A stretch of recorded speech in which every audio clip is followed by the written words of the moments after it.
Morning students, today we are going to start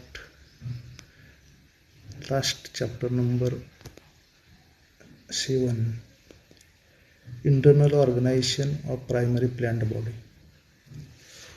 So first we see in this chapter part first, that is introduction. Apical meristem occurring at the tip of the axis, that is stem and root tip, divide and produce new cells. In this course of time, these tissues become permanent and the fundamental body of the plant is laid down. The tissue deriving their origin from the apical meristem are called primary permanent tissues. The body made of primary permanent tissue is known as a primary plant body. In the dicot root system is a taproot having secondary and tertiary branches, while in monocot roots are adventitious. In dicot stem is profusely branched, while in monocot it is unbranched. In dicot leaves have reticulate venation, while in monocot leaves have parallel venation. Okay. Then we must see internal structure of dicot root.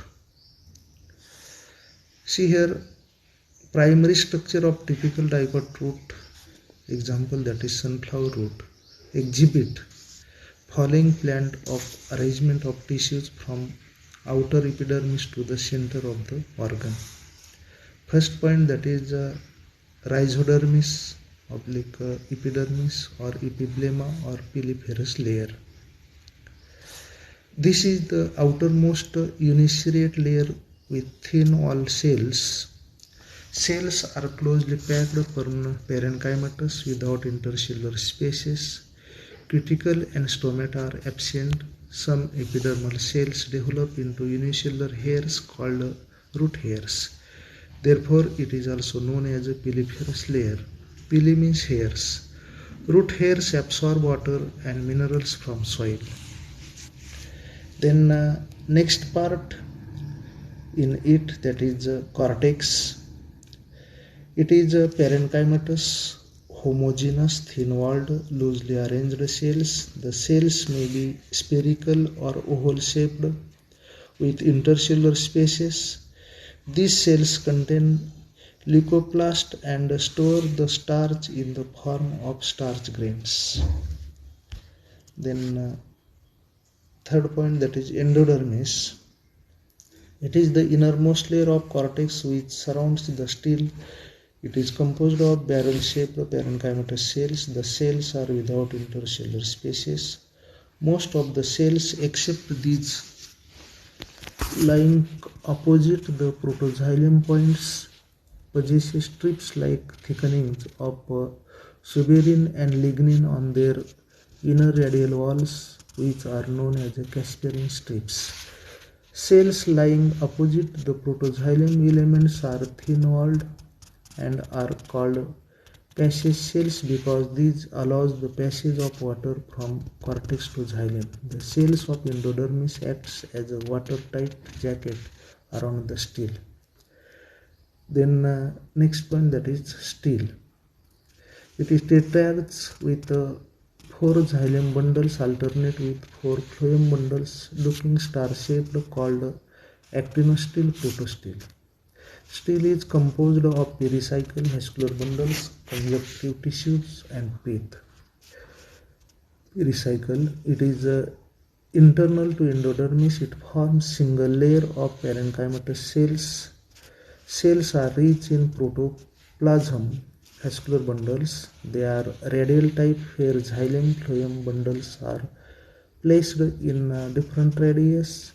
4 patches of xylem alternate with 4 patches of phloem. Xylem, it is with metaxylem vessels towards center and protoxylem towards periphery. So xylem is exarch in nature. Xylem fibers and xylem parenchyma are absent. Few tracheids are found present around the vessels. Phloem lies alternate to xylem patches. On separate radius, it consists of sieve tubes, companion cells, and phloem parenchyma. Phloem fibers are absent. Conjunctive tissues are parenchymatous in nature, which lies in between patches of xylem and phloem. Some of these cells becomes meristematic during secondary growth. Then pith is made up of central compactly arranged thin-walled and parenchymatous cells without intercellular spaces. Okay. Then next point, internal structure of monocot root. The internal structure of monocot root, that is maize root, shows following details. Epiblema single layered with numerous root hairs. It is called exodermis in nature. Root cortex is made up of multilayered parenchymatous with large intercellular spaces. Then endodermis. Endodermal cells are thick-walled without Casparian strips and hence called as passage cells. Okay. Then third point, that is the stele. It has xylem with radiating ribs and pith is absent, hence it is actinostelic protostele. The stele consists of pericycle, vascular bundles and pith.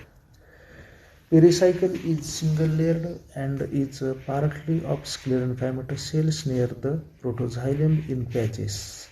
Vascular bundles are found in large number, more than 8, and each one and radial type.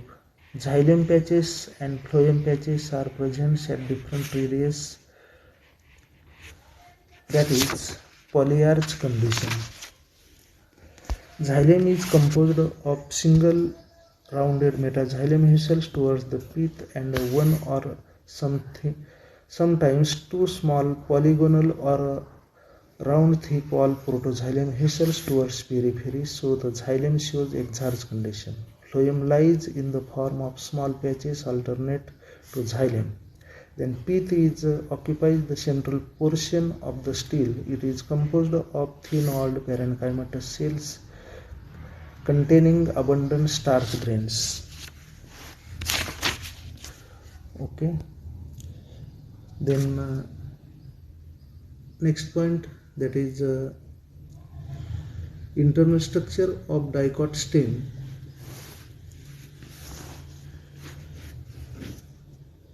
Young stem of dicot stem is exhibit mainly three regions: epidermis, ground tissue and stele containing vascular bundles.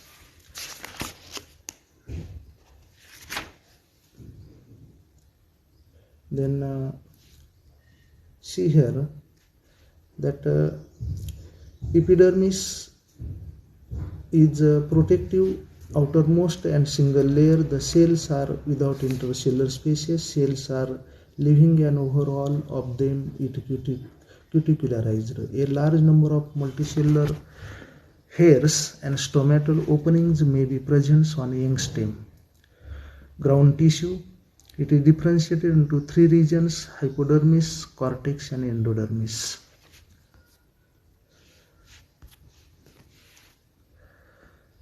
So first we see hypodermis. It is below the epidermis. It is made up of few layers of collenchyma cells with angular thickenings and gives mechanical support to growing stem. Cells are living and may contain few chloroplasts. Cortex is found next to the hypodermis. It consists of loose parenchymatous cells with intercellular spaces. The cortical cells are thin-walled, oval or round, living and distinct nucleus and cytoplasm. Some isolated mucilage canals or racine ducts are also present. Cortical parenchyma mainly has storage functions. The cells from outer layer of cortex may contain chloroplast and thus may function as assimilatory cells. Then endodermis. The innermost layer of cortex which separates cortex from stele is the endodermis. The cells of endodermis are barrel-shaped, compactly arranged without intercellular spaces. Cells are parenchymatous and rich in starch grains. Hence, endodermis is sometimes referred to as a starch sheath. The radial and inner walls are thickened due to deposition of lignin and suberin forming casparium strips.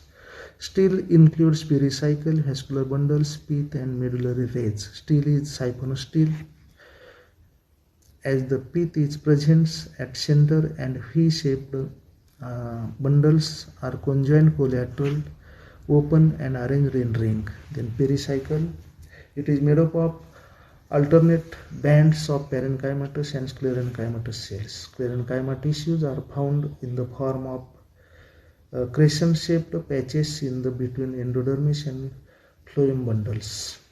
Then vascular bundles are arranged in a ring. Each vascular bundle is wedge-shaped, conjoined, collateral and open type. Each vascular bundle has patches of xylem towards the center and patches of phloem towards the periphery. A strip of cambium is present in between the xylem and phloem. Okay, thank you.